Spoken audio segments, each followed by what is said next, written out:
Living in London means navigating a baseline level of financial pressure that rarely lets up. With the cost of living still high, residents are looking for any margin they can find to balance their weekly budgets. In response, Mayor Sadiq Khan, who has already frozen standard bus fares 7 times, is introducing specific financial relief for the summer of 2026. The offer is strictly time-bound. It runs only on Saturdays and Sundays, starting July 25th and closing on August 31st.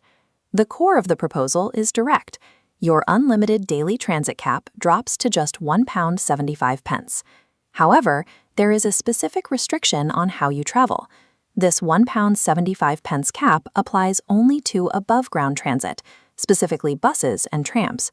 For locals feeling the squeeze, dropping a day's travel expenses to the price of a coffee is a significant lifestyle subsidy. It's a policy that demands a closer look. Social media is already framing this as a free travel hack to see the entire city for next to nothing. But that framing ignores the geographical reality of London. We are talking about a network of 9,000 buses operating across 675 distinct routes. Navigating that scale entirely from the surface is a slow process. To evaluate if this promotion is actually useful for you, we need to map the effort required against the financial impact. This chart plots transit speed against the actual cost to your wallet. The standard London Underground fare sits in the top right. It moves you quickly, but you pay a premium for that speed.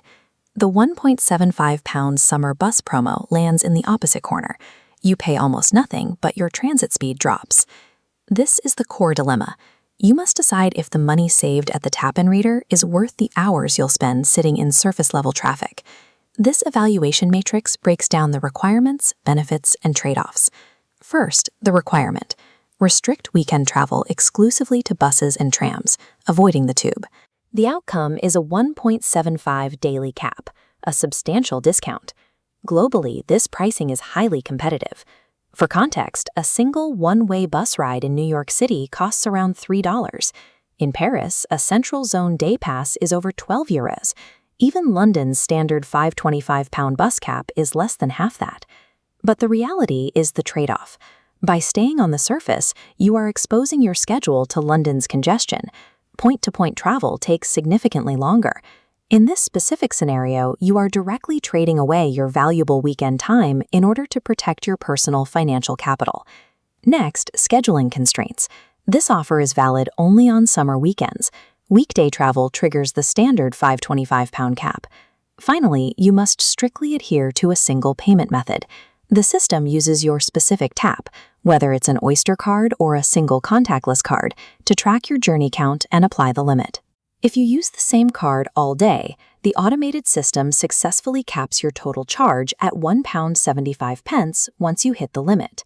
The critical trade-off is that you cannot mix devices. If you tap in with a physical card once and then use your phone later, you break the tracking. The system sees those as 2 different passengers, charging you multiple single fares, which entirely negates the discount. Benefiting from this promotion requires strict, unyielding logistical discipline throughout your trip. To simplify this, we can use a decision flow chart to help you navigate these choices objectively. If you're traveling outside that summer window, default to the tube. If you are inside the window, you need to look at how many zones you are crossing.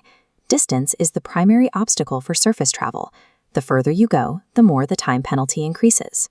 For example, attempting to travel from outer areas like Heathrow Airport all the way into a central hub like London Bridge on a bus is highly inefficient. It's a poor use of your weekend hours. This leads to the final node, your priority. If you need speed, stay on the tube. If you need to stay strictly within a low budget, the £1.75 bus is your best tool. This promotion is a situational tool for specific journeys, not a blanket replacement for the underground network. So who should actually use this? The first group is weekend retail and hospitality workers who stay relatively local to their place of work. For these shift workers, the pure financial savings add up significantly over the 5-week promotional window. The second perfect match is large families on a local staycation.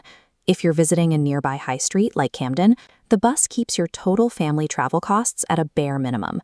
On the other hand, if you are a time-poor local trying to maximize a busy weekend schedule across multiple boroughs, you should probably ignore this offer. Saving £3 is a net loss if it costs you 2 hours of your weekend free time.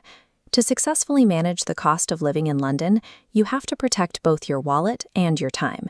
Use promotions like this only when they actually serve your personal balance sheet.